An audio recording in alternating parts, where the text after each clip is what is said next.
Hi, this story opened my eyes to my childhood fears all over again. So, enjoy. My name is.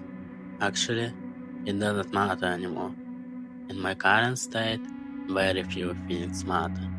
Old values have been replaced by new ones, and because of certain events, my existence has taken on an entirely different meaning. But I will get to that later. I lived completely alone in my own apartment in the center of the city. From my window, I could see a city park where mothers took their children for walks. While groups of young people gathering around one of the benches, talking animatedly, I had no interest in any kind of social interaction. Beyond what was required for work, I lived according to a sort of personal code, what had formed in my mind when I was still a child. I had never loved anyone. I had no friends. My coworkers were exactly what coworkers, and nothing more. In a way, I was a hole in the fabric of society, an empty space. I was an ordinary gray man, one of those office workers, those faces people forget within a minute of walking away. My life was predictable and monotonous. A new day brought nothing into it, just as it took nothing away from the day before. Day after day, the same routine. Wake up, alarm clock, work, home. It feels as though I exist outside of time, without purpose, without hope, without wanting to change anything, and without having the ability to bring any variety into my miserable, endless routine. You could say I simply didn't exist. I was a fictional character, an idea born inside someone's fevered mind, thrown into an empty world and stripped of the ability to feel warmth toward other people. I was not completely emotionless, like everyone else. I laughed at comedians. I enjoyed horror movies. I listened to my favorite music. But I had never felt anything for another person, even when I was a little boy. Whenever someone asked me the seemingly simple question, "Do you love your mom and dad?" I never knew what to say. So as far as society was concerned, I was nothing. An empty seat on a bus, a blank sheet of paper. I just never considered the possibility that one day someone might get on that bus and take the empty seat, or that someone's hands might write a word across that blank page. The first word of my story was written on a cold, miserable November morning. That rainy day is burning into my memory and will remain there until the day I die, assuming I ever actually live, and assuming I will ever be able to die. I opened my eyes a second before the alarm went off. Everything was exactly as it had been the day before, and the week before, and the year before. I quickly reached over and silenced the electronic monster screaming beside my bed. I remember thinking that I should replace it with one that had a more pleasant sound. Of course, I had that thought every morning for years, yet the alarm clock still proudly occupied its place on my nightstand, immovable as a rock resisting the endless tide. I dragged myself out of bed and headed for the bathroom. The cold tire felt good against my bare feet, chasing away the last traces of sleep. I undressed and stepped beneath the hot shower. The water struck my face like an artificial rainstorm. And while I stood there, something keep bothering me. Some tiny detail. Something in my apartment wasn't the way it's supposed to be. Something was there, but should not have been. Or perhaps something was missing. Something that had occupied its usual place for years.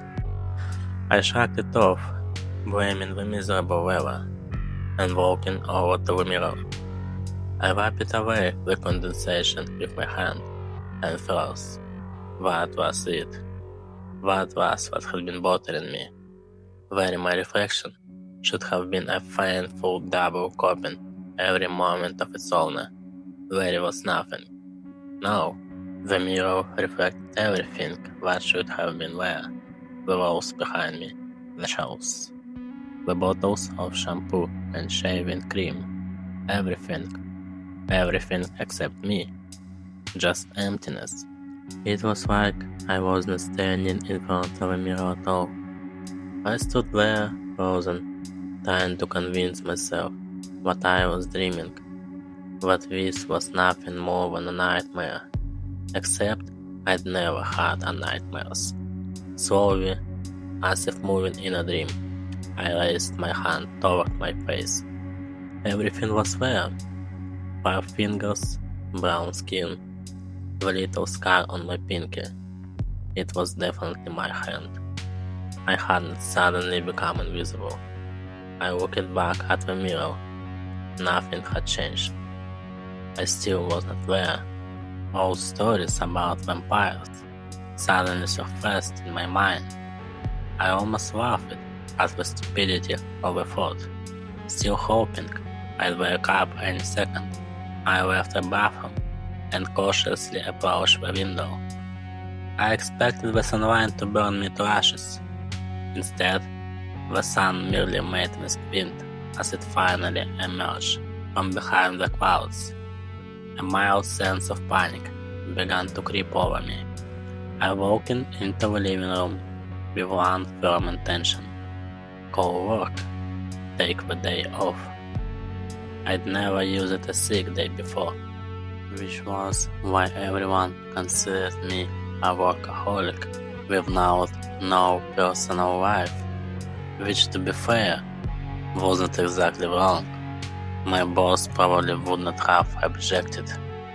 I picked the phone and prepared to dial the familiar number, but then I realized something strange. The phone was not lying exactly where it always did, yet my hand was gripping nothing. A horrible sensation twisted in my stomach. Slower this time, I tried to pick up the phone. I could feel the rough plastic beneath my trembling fingers. I could feel myself gripping the little device.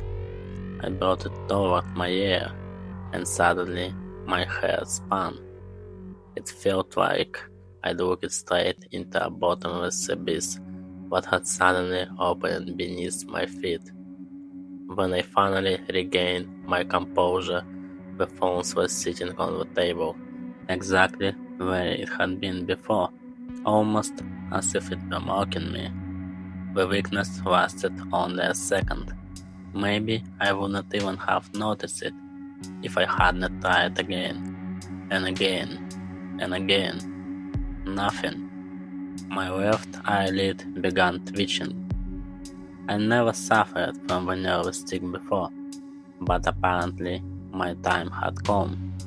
I let out a long, desperate groan and dropped into the soft armchair behind me. When I cried out in pain, the cushions felt as hard as granite, as though the chair had been carved from a solid block of stone. Through tears of pain and fear, I stared around the room, desperately searching for some way out. And for the first time, I began to believe this was not a dream. The world refused to acknowledge that I exist. But if I was merely a fictional character, how could I have pain? How could I feel pain? How could I exist at all? I sat in the chair, what felt like hours, staring blankly at the same spot. Eventually, after denial and fear, come acceptance, or something resembling it. Once I'd calmed down a little, I returned to the bathroom. I'd taken a shower. I'd turned on the faucets. I dried myself with a towel. Maybe I could still interact with something. I reached for the faucets and turned the handle. I prayed with everything I had, but this time it would work. That water would pour from the tap. That the nightmare would finally end. It didn't. The same brief weakness. Nothing else. I laughed nervously and took a step toward the door. I nearly collapsed. Maybe it was exhaustion. Maybe it was all the repeated attempts. But I wasn't ready to give up. My next destination was the front door. I didn't even bother trying the handle. There was no point.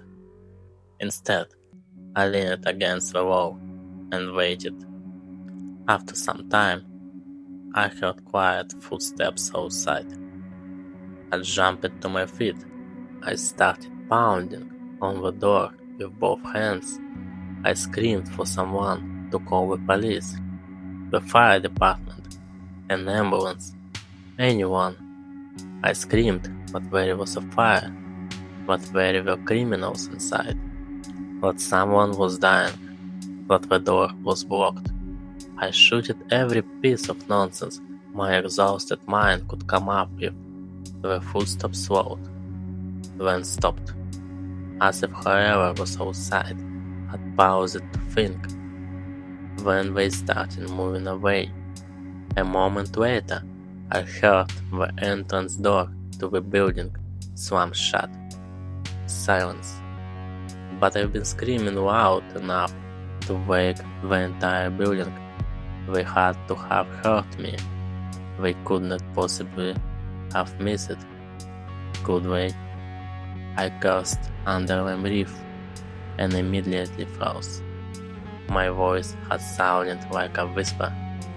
No, not even a whisper. More like the rustling of dry leaves in a playful breeze. No one could hear me. No one was coming. Completely empty inside. I sank to the floor, wrapped my arms around my knees, and I think I cried. I woke up from a half dream, half delirious state sometime that evening. Groaning, I got my feet and began pacing around the apartment. I tried the door, then the phone, then the shower, then the door again, over and over, and suddenly a chill ran down my spine. I realized I was hungry, very hungry. On trembling legs, I walked into the kitchen. A piece of bread was sitting on the table. I planned to make toast with it that morning. Please, God, please, I begged for it to work. I placed both hands on the table and carefully tried to push the bread. Just move it, even a little. My head spun. This time, the dizziness was accompanied by a sharp pain behind my eyes. I cried out. Something inside me snapped. I ran toward the window with a wild scream and threw myself through it. I didn't even think. I smashed into the glass, feeling sharp tear into my skin as I desperately tried to escape.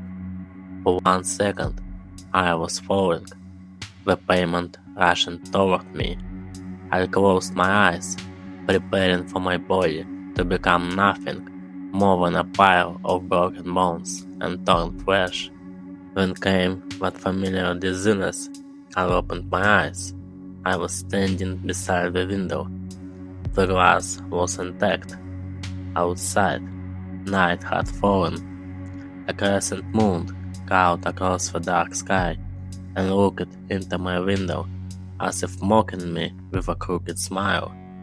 By then, a strange apathy had settled over me. My throat was painfully dry, my stomach twisted with hunger, but I did not care anymore. I was ready to suffer for a week and die of dehydration. I truly was. I was naive. I was calm after a month. For 43 days I sat in that armchair as if trapped in some kind of trance. Sometimes I would get up and wander aimlessly around the apartment. Hunger and thirst were unbearable. My skin hung from the bones like an oversized suit hanging from a skeleton. Yes, I did not die. My heart kept beating inside my chest, one beat after another, measuring out the remaining time of my existence. I had become some grotesque imitation of mummy trapped inside its sarcophagus, waiting for some unfortunate person to open the tomb and release an ancient evil into the world. And inside my soul, something new began to grow. Hatred. Yes, hatred for the people outside. They crowd around like ants. I would sometimes walk to the window and watch them in the park. Children, old people, men, women, I watched them and I hated them. Their freedom, their lives, and I waited. I waited for someone to come, someone to open my sarcophagus. 1 year later, a family moved into a good-sized, almost new apartment in the center of the city. From the windows, the same park was visible, where mothers took their children for walks, and groups of young people gathering around on the benches, chatting happily. It was a young family, a father, a mother, and their 5-year-old son.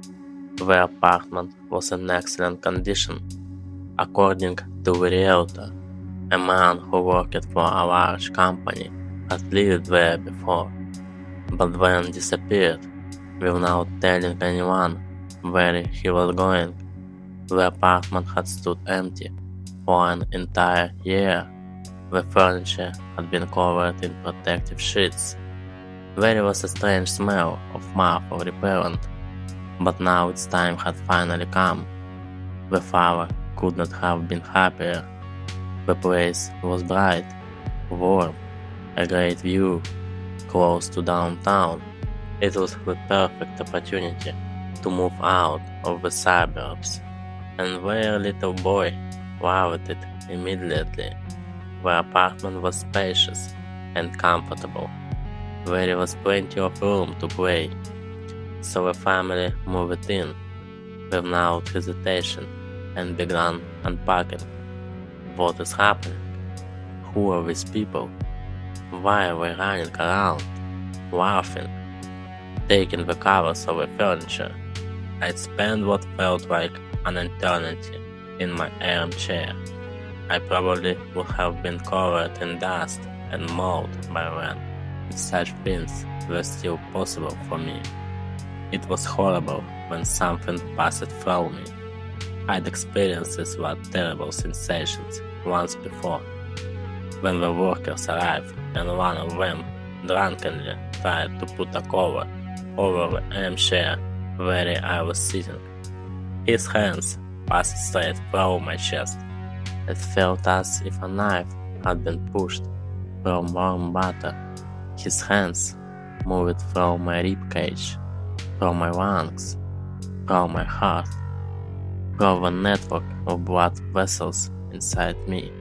And yet, the worker simply grimaced, as if he accidentally touched something slimy and disgusting.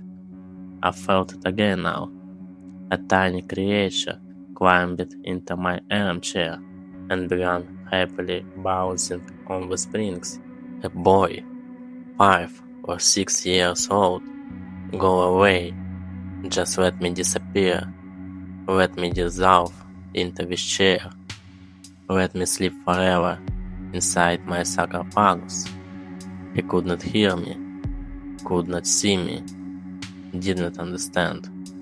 I stared at him, or at least tried to. I changed into this eternity. I changed it completely. I barely remembered who I had been before. There was only the present, the now. The eyes seemed covered by a grey veil. Even lifting my eyelids felt exhausting. Go away. How long had it been since I'd spoken out loud? An eternity probably. My voice was silent. I tried talking to the workers. I'd even tried touching them. It never worked. But this little creature, no, this boy had not hurt me. Yet somehow he seemed to sense me. He frowned and carefully climbed out of the chair. Then he ran to his parents. What if I needed to try standing? I had to force my skeletal arms to move. I had to drag myself out of this cursed chair. I had to make another attempt to escape my open grave. It might fail, but I had to try.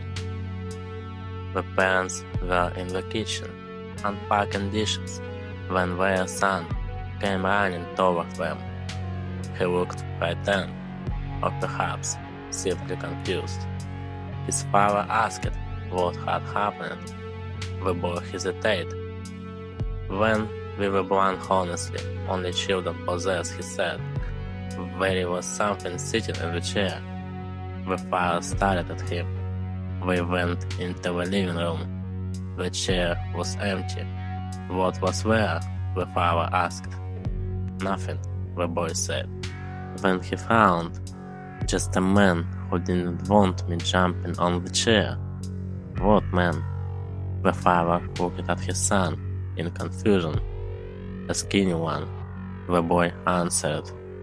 Then apparently forgetting the whole thing, he ran off to play somewhere else. Outside, evening was beginning to fall.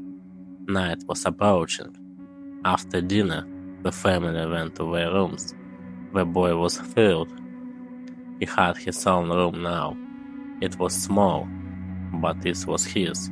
He jumped into bed, crawled beneath the blankets, and prepared to sleep.